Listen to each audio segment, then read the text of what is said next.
One of the things I think that I learned when I came out is I kept telling my daughter, I'm not the person I was when I went in. I've done this, and this, and this, and I got an associate's in theology, and I'm doing this, and I'm doing that. When I get out, I'm doing all of these different things. And she finally said, stop talking. Stop talking. You've made all these promises through my life. I don't want to hear them anymore. I need to see the action. And that was the best advice she gave me, period, was just stop talking. Because people, you can say all these things, but you've said it before, so now you got to prove it. And that's what changed even my relationship with her, was to stop talking. From Second Opportunity and U-Turn Health, this is the Path Forward Podcast, episode 21. Welcome to the Path Forward Podcast. I'm your host, Augie Gillarducci, and my guest today, and this is a special one for me, this is Stacey Books, and we met a couple of years back, and we formed a friendship. We don't see each other often, so this worked out great, and I made sure behind us you can see that we are at the American Correctional Association Summer Conference in Nashville, and when she found out I was going to be here before we could go any further, I said, will you please be on the podcast? So right now it's 8:00 in the morning before everything gets rolling, but we want to get this done. She's got a phenomenal story, and she's involved with a great organization, and she's impacting the lives of many, many people that are both currently incarcerated, family members of currently incarcerated people, and also, as she's going to talk about, she's doing some work with the juvenile population. So Stacey, welcome, and thanks for being here. Of course. So we're going to just learn a little bit about you, and really I want to dive into your story because there's so much there. But let's start with, where you grew up, what you enjoyed to do when you were younger, and things like school and that type of thing. So I was born and raised in Louisiana, grew up in Northeast Louisiana, and had a pretty unique childhood. I thought that the father that I had was the father that I had, and I'm going to explain why I say that. Only because when I was 16, my middle brother was 34 and he was dying of brain cancer. And that was the point in my life where he thought I should know the truth about our family. And I think a lot of families probably have elephants in their closet. Well, I had a big one. Had no idea that my father was a member of the mafia in the state of Louisiana and had been since he was about 14. So the father I thought I knew was not really the father that I had. So that was really hard for me. And then I was able to start putting pieces together and figured out why there were 17 years between me and my brother. And that's because my father spent 17 years in Angola prison. So at that point in my life, it was the moment where I started to question, if I could not trust my own flesh and blood, who could I trust? And so I ended up moving out of our home when I was 16, quit school, because my relationship with my father just went completely south. And I didn't feel safe. I didn't feel loved. There was a lot of things that I just didn't feel. So I moved in with my oldest brother, who was 22 years older than me. And that was probably the most stable I'd ever had in my life. And anytime I would ask questions about our family or my dad, he would kind of shut it down and just say, there's a lot of things you shouldn't know, and you're probably better off knowing. But we had one rule, and that was you either go back to school or you get your GED. And so 2 weeks after that rule was laid down, I enrolled in a technology school, tested for my GED, passed it, and then the next semester was enrolled in college. And where'd you go to school at? The University of Louisiana at Monroe. And so I attended there with a focus on accounting. Became pregnant with my daughter. And when she was about a year old, I married her father. And that was the beginning of one of the worst domestic situations I'd ever been in. And I look at him now and I see two broken people trying to raise a child. He had a lot of heartbreak in his childhood. Apparently, I had a lot of mine, and we were just not healthy enough together to have a healthy marriage. And so that marriage ended in adultery. And, the sad thing is the 12 years that I was in that marriage, I couldn't find the courage to leave because of the domestic, but I found the courage to leave when the adultery happened. And I think a lot of that has to do with I was secure in that relationship financially. We had a beautiful home. We had a beautiful daughter. We both had amazing jobs. And that was my excuse to stay. And then, of course, sometimes friends would say, why don't you just leave? Well, leaving is not as easy as it sounds. But it took that one moment for me to say, I'm not doing this anymore. And then it was after that life got really hard. Being a single parent, had an amazing job. I'd started a staffing company from the ground up. And that employer had all the faith in me in the world. And I came home one day and had received a letter from the bankruptcy court that my ex-husband had filed bankruptcy on our home, my car, and everything. And the only reason why I got notification is because I had child support coming in. And so I called the bankruptcy court and was like, what's going to happen with my car? My car's in his name. Like, court records, through our divorce decree said I could live in this house until I deemed differently. Now I'm being told, like, I have to move. And so I found out I was about to lose my car. I was about to lose my home, and I had a fourth grader. And so I tried to figure out, like, how was I going to save myself? How was I going to save my daughter? I was facing homelessness. Just the word failure was just literally swirling around my head. And so I did something I never should have done. And I betrayed my employer. I betrayed my family, and even really betrayed myself. And so 2 years later, I was convicted of felony theft and was on probation for 6 years. And then life changed. I married a deputy from a sheriff's office. I always joke and say, I have to be the only person in the world who was married to a deputy from a sheriff's office. Now, mind you, he was a detective at one point. When we first started dating, he was a detective. And so that had to have made it all better, right? So being married to a lieutenant at a sheriff's office and his best friend being my probation officer was quite interesting. So there was a ton of embarrassment, right? Because of the position I was in. I was a convicted felon, and here he was, badged officer. And I thought life was perfect. I had 2 beautiful children. They were in a private school. I had started my own executive recruiting company. I had the perfect husband. I'd never felt so loved in my life. But at the same time, PTSD, sabotage syndrome, childhood trauma, just the codependency. I was very, very codependent on my husband at that time. Lack of self-esteem, like all of those things were still just happening in my life. And the next thing I know, I am requesting Xanax from my doctor because I could not take the panic attacks and the anxiety and everything else that was going on. And I couldn't even figure out why I had those feelings because I had a perfect life, right? And so I became addicted to Xanax, was actually purchasing Xanax from his informant, and attempted suicide twice.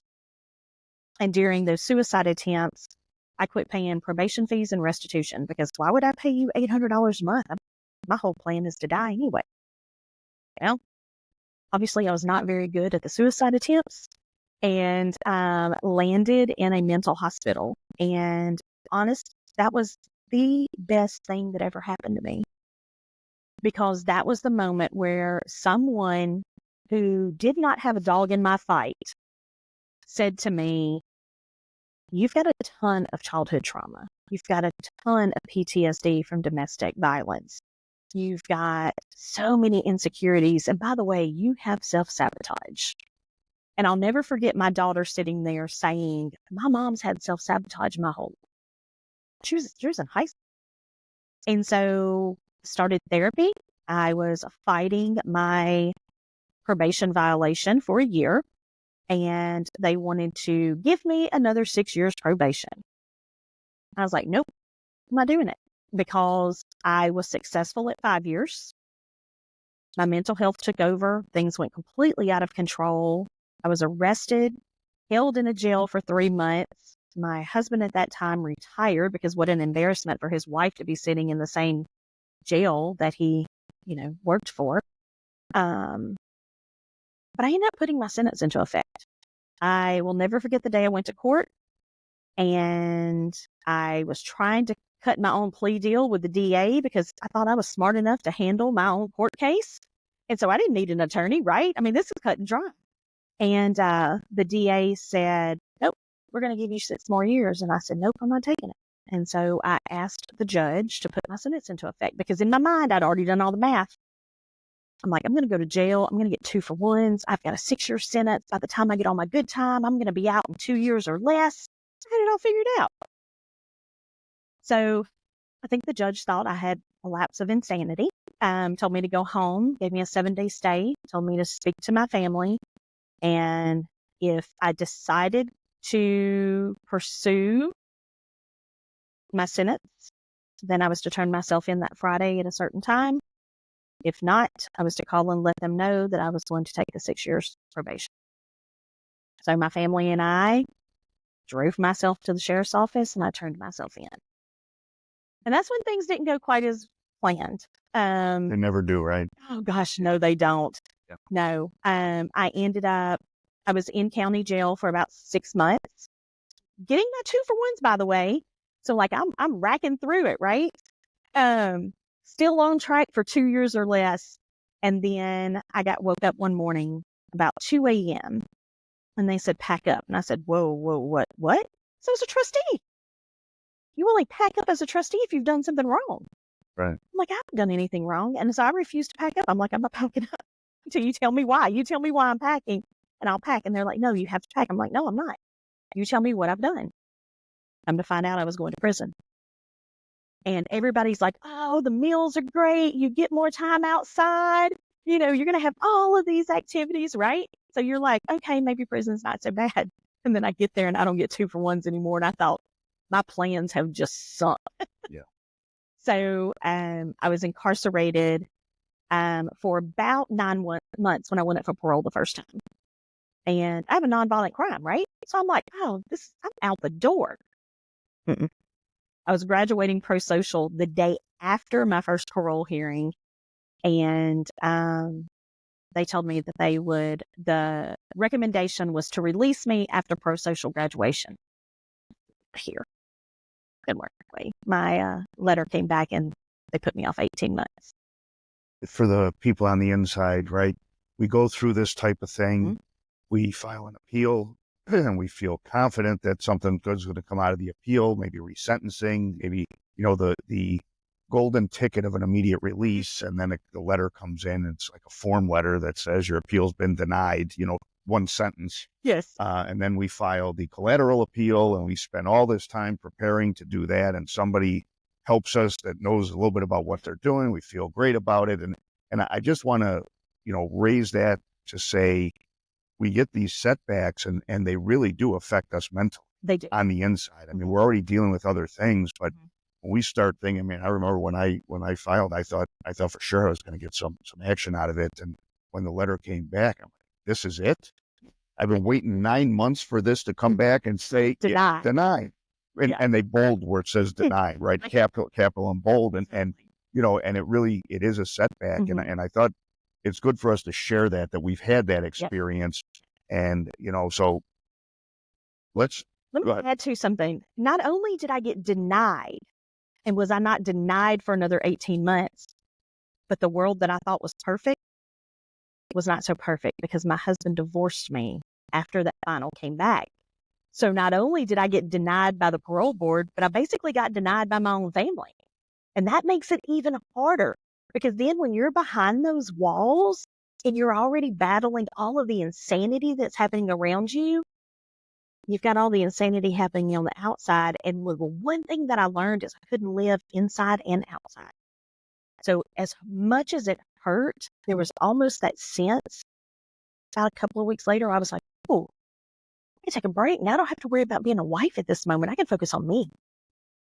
Yeah, I certainly see that. I think I'm just kind of guessing here, but there had to be a lot, both from you and your ex-husband, thinking, why in the world did I not take the offer of probation? And, why did you do that? Now it's not going to be less than 2 years. You're not even going to be up again for 18 months. You've already been gone so I'm sure that creates a lot of internal conflict and, making it more difficult. I mean, on the best of days, doing time can be difficult, but when we've got these other things running around in our brain causing us to think a little bit differently. So I'd like to talk about you as an inmate.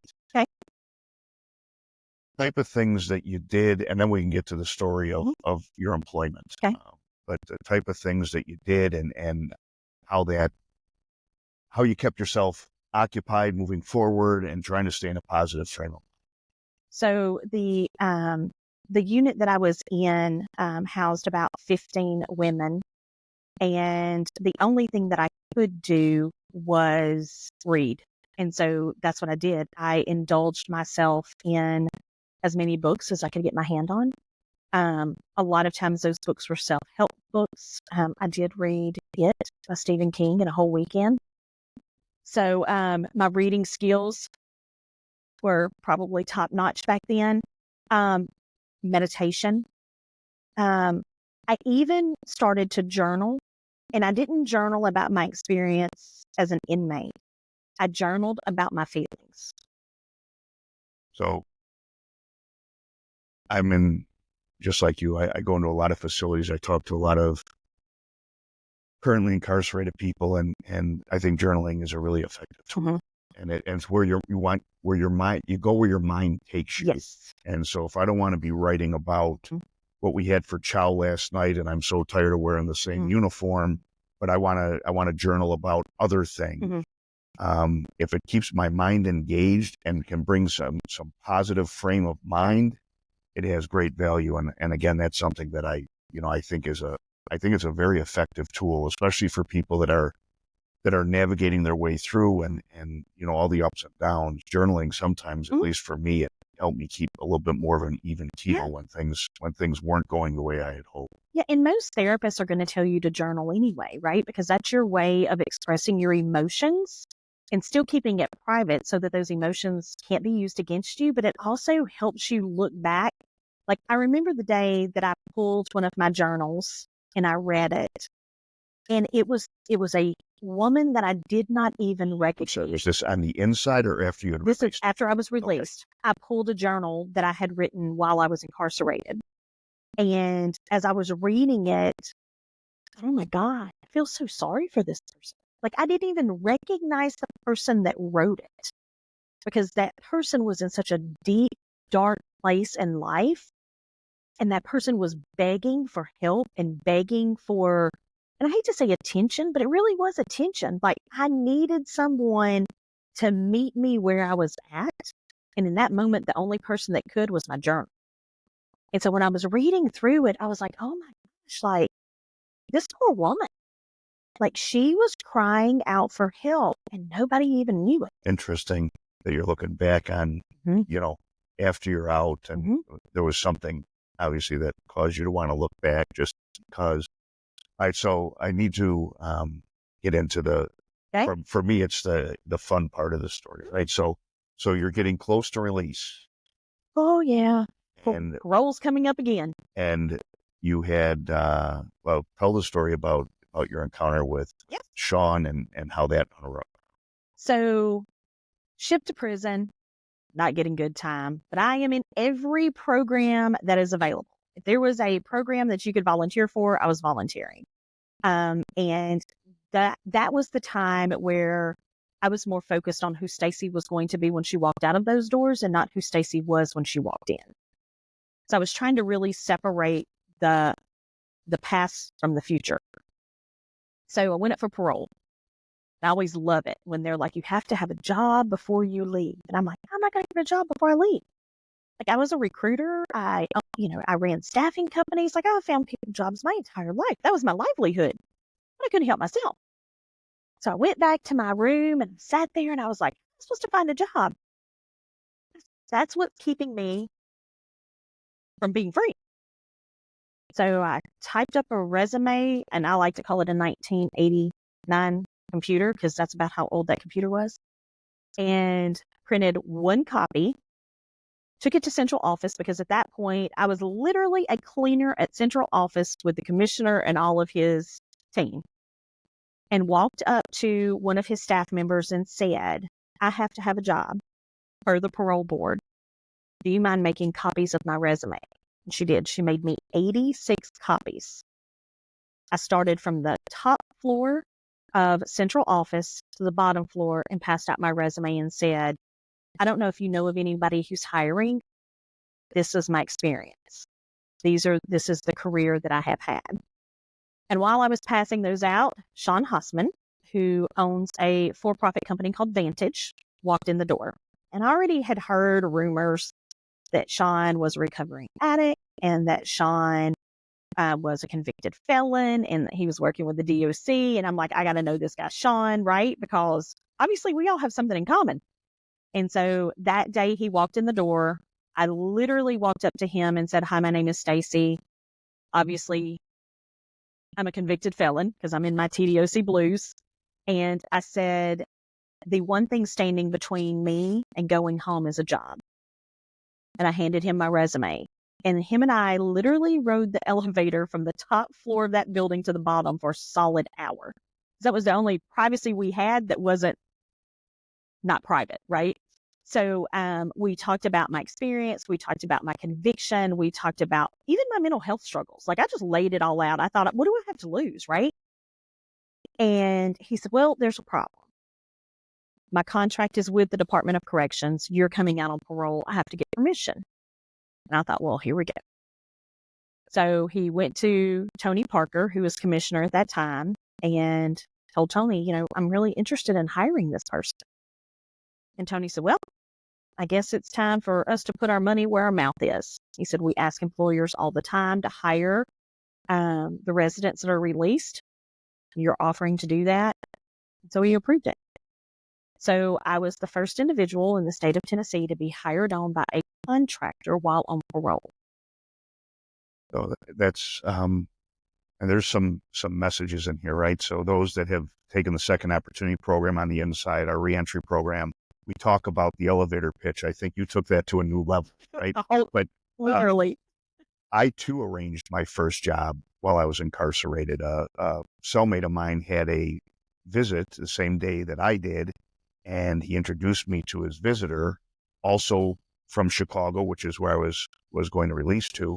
And at this point, I had about, I was in my 12th year, had about a year to go. And so we were talking, and he said, well, what are you going to do? I said, I don't know, but I've been teaching a lot of classes on the inside. I've been in community outreach. And he said, send me some stuff. It was the wrong thing to say. I said, I'm packing about that thick. And let me send you my manifesto. And and then he came back to see me with about 3 months to go. And I didn't know this man before I met him, but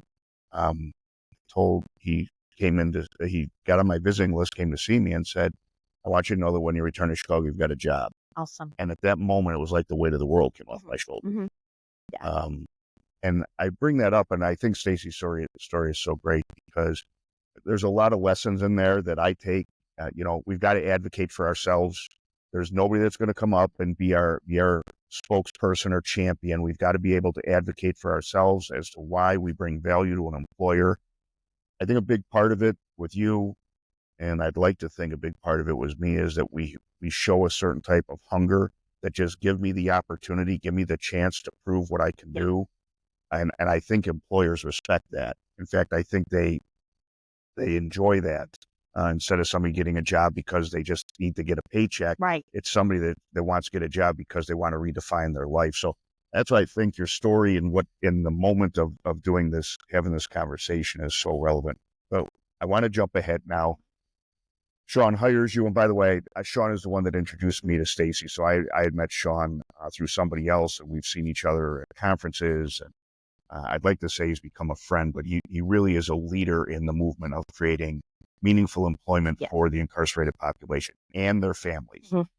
So you went to work, and what is it that you do? What is it that Persevere does? And how impactful it is in the places that you're offering your services. So the for-profit company that Sean has is a risk and needs assessment. So for me, as Sean and I were both kind of taking his idea of teaching technology to individuals that have been involved in the justice system, I presented my idea of finding individuals jobs, because that was my background, right? That was my love language, was workforce development and job placement. But the other thing that I wanted to make sure was that I remembered who I was during that time and even before, and what were the resources that I could have been given that could have potentially had an impact on success. And so that is when we started building out the full Persevere program. So we fought to even get our program in a DOC. Every DOC we went to, they were like, you're just trying to create better criminals, right? Like, you're trying to teach them the software development thing, and you're going to teach them how to code and hack. And we're like, no. See, you're not quite understanding the whole vision here. So again, we went before Tony Parker, said, Tony, we would love to be able to put this program in the state of Tennessee. And yet again, Tony showed up and said, I believe in what you're doing.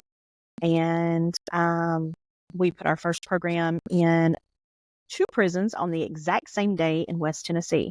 A month later, we put it in another facility, but it was actually a transitional facility. So a lot of the gentlemen that were in that program were coming into my office on work release. And so I have literally been running our Tennessee programs ever since then. So we started teaching only behind the walls of prisons. And, Sean and I both have this thing about reducing mass incarceration. Well, you can't really just reduce mass incarceration by working with people behind the walls. You've also got to do it in the community. Mm-hmm. And so I'm always really proud to tell Sean that I wrote a grant, didn't tell him I was writing the grant. In fact, didn't even tell him I submitted it until I won it. And he also likes to tell people that I forced him to hire me, and I always go back and say that half of it's true. But we were awarded a grant that allowed us to work with not only the men and women behind the walls, but also their family. And so that grant was a 2-generational grant through the Department of Human Services. And not only do we serve individuals, and we still have this grant today, it covers 22 counties in the state of Tennessee.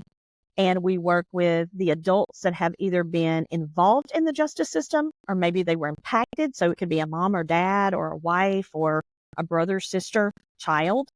And then we teach their kids 9 to 18. And we don't just provide technology training, because I could have a staff member teach you to be a top-notch software developer. You could make $120,000 a year. But if your mental health is still out of control, and if you are still struggling with sobriety, you're not going to succeed. So I built in a component where you receive a case manager to help you break down any barrier that you're facing or your family's facing. We built in mental health component so you can receive free therapy. We built in an employment side where we have individuals that help you find employment upon graduation. And we follow you for a year after, because we know something is going to happen a year after. I mean, look at me, 11 years after, I'm still dealing with some of the things as a result of my probation violation. And so we just want to make sure that we are there to support an individual throughout their first couple of years of success. Go ahead. No, I was going to mention that you're talking about Tennessee. Mm-hmm. And so those that are watching this, that are in Tennessee, that's obviously exciting. Mm-hmm. But you've expanded, Persevere's expanded well beyond just Tennessee, yes. Right? Yep. So even in Tennessee, we expanded. So I went from 3 prisons to now we're in 6. We just went into our very first jail about a year ago. So that's been a whole new experience for all of us. I'm also now in all 95 counties across the state of Tennessee. So we offer the same wraparound programs. We also offer multiple pathways. So it's not just software development now. We teach AWS Cloud Practitioner, Network Plus, Security Plus, project management. There's just a plethora of different pathways an individual can take. And then we are also in 5 prisons in Arizona. We are in 2 prisons in Florida, 1 in South Carolina, 1 in Virginia, 1 in Nebraska. We are moving into Massachusetts, and we have been in talks with Alaska. So, it was really important. Sean and I felt like we were going to take over the world at one point. We're like, we want to be in 500 prisons across the United States. And it's great to dream big, right? Reality was, this is hard work. And the hardest part is finding the space in a facility for your class, finding the funds, and then really just kind of finding the right facility for the program.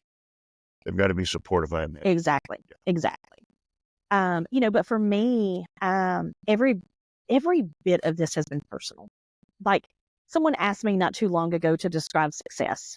And you'd have asked me 20 years ago, I would have said success was the car I drove, the amount of money in my bank account, my car, my children, and how they looked in the community. And now, if you ask me what success is, it is literally watching the life of another person who had no hope find that hope and that success. And I don't care if success is, this is the first thing you've ever graduated or completed a day in your life. To me, that is a success.